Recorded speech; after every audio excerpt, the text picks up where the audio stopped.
तो ध्यान से देखिए, काफी इंपॉर्टेंट कंसेप्ट है ये और जनरली स्टूडेंट्स को नहीं आता है। कॉम्प्लेक्स नंबर में टेंजेंट की इक्वेशन में कैसे प्रेडिक्ट करूंगा, कैसे मैं टेंजेंट की इक्वेशन को निकालूंगा। ये कोऑर्डिनेट में तो टेंजेंट कोई बहुत बड़ी बात नहीं है, ओके।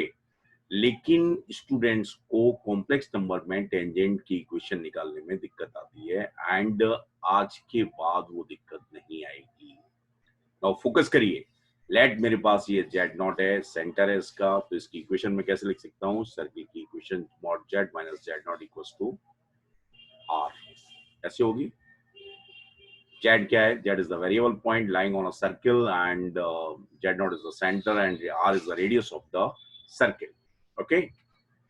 अगर मुझे ये P पॉइंट ऑफ टेंजेंसी मालूम है, ये मेरे पास है, लेट P है और इसके कॉम्प्लेक्स नंबर है Z1, तो जो PT टेंजेंट है इसकी इक्वेशन कैसे लिखी जाए? कैसे मैं इसकी इक्वेशन कॉम्प्लेक्स प्लेन में ही लिख सकता हूँ? कोऑर्डिनेट में बिना चेंज किए हुए इसकी इक्वेशन में कैसे लिखूं? तो नाउ फोकस करिए, इसके काफी तरीके हैं। It is the equation that passes through. देखिए, सबसे पहले मैं एक सपोज से जाता हूँ। लेट मैंने यहाँ पे जेड मान लिया कोई, ठीक है ना। जेड या तो इधर होगा या इधर होगा कहीं भी। तो नाउ फोकस करिए, अगर मैं आर्गुमेंट की बात करूं तो argument Z minus Z one, argument Z minus Z one, ये इससे इस रे से कैसा ये 90 है, तो Z not minus Z one से या तो आर्गुमेंट इसका क्या होगा, Z not minus Z one, ये फिक्स हो गया, या तो इसका आर्गुमेंट पाई बाई टू होगा और माइनस पाई बाई टू होगा, डिपेंडिंग ऑन ये रे इस रे को या तो ऐसे रोटेट करके बन पाएगी, ये क्लॉकवाइज है, इधर भी हो सकता है जेड, इसलिए एंटी क्लॉकवाइज रोटेशन भी पॉसिबल है। एंड ध्यान से समझना, it is valid for all points lying on the tangent और lying on the line PT. तो मैं क्या कह सकता हूं कि ये मेरे पास क्या आ गया, इक्वेशन ऑफ लाइन पीटी आ गई, इसमें कोई भी दिक्कत नहीं है, ओके।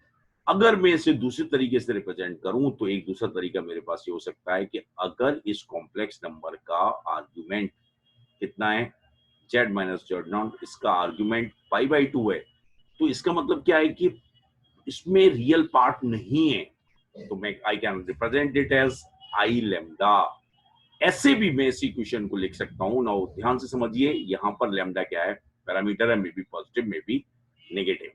ऐसे भी मैं इस लाइन को रिप्रेजेंट कर सकता हूं और ये Z not minus Z one है, वही Z not minus Z one, ठीक है ना, इसमें कोई दिक्कत नहीं है।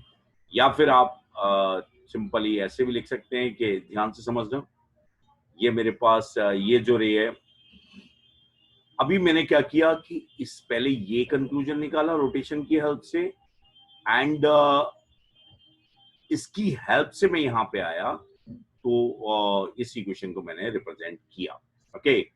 एक और इसका फॉर्म हो सकता है, मोर देन वन चॉइस में, ये जेई के लिए काफी काम का है। एक और फॉर्म क्या हो सकता है, उसे अच्छे से देखना कि अगर ये प्योरली इमेजिनरी है, अगर ये प्योरली इमेजिनरी है तो इसका कंजुगेट क्या होगा? जब कॉम्प्लेक्स नंबर प्योरली इमेजिनरी होता है तो उसका conjugate minus times of that complex number के बराबर होता है।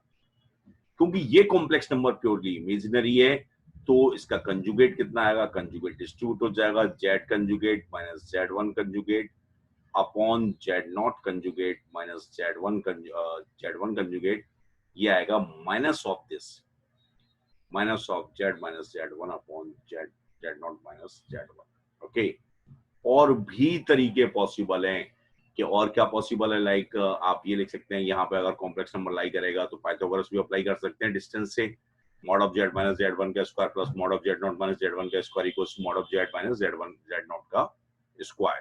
तो वो तो पेयर ऑफ लाइंस आ जाएंगी। लेकिन अगर मैं सिंपली ये मुझे सर्किल दिया है, ध्यान से समझना, ये सर्किल दिया है तो ये तरीका तरीका मुझे समझ में आना चाहिए कि अगर ये सर्किल दिया है तो एक टेंजेंट का फॉर्म ये हो सकता है, एक टेंजेंट का फॉर्म ये हो सकता है, एक टेंजेंट का फॉर्म ये हो सकता है, और ये आपस में अच्छे से लिखना और समझना हमें आना चाहिए, ओके।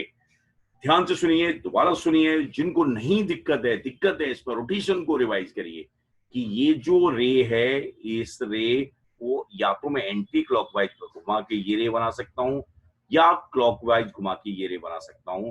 तो अगर मुझे इस कॉम्प्लेक्स नंबर के आर्ग्यूमेंट की बात करनी है, अगर मुझे इस कॉम्प्लेक्स नंबर के आर्ग्यूमेंट की बात करनी है, तो ये आर्ग्यूमेंट या तो π/2 होगा या -π/2 होगा। ओके, और अगर मुझे अगर इसका आर्ग्यूमेंट π/2 या -π/2 है, तो इसका it means this complex number में essentially we can represent it as I times lambda, purely imaginary है, और जब कॉम्प्लेक्स नंबर प्योरली इमेजिनरी होता है तो उसका कंजुगेट माइनस ऑफ दैट के बराबर होता है। ठीक है ना?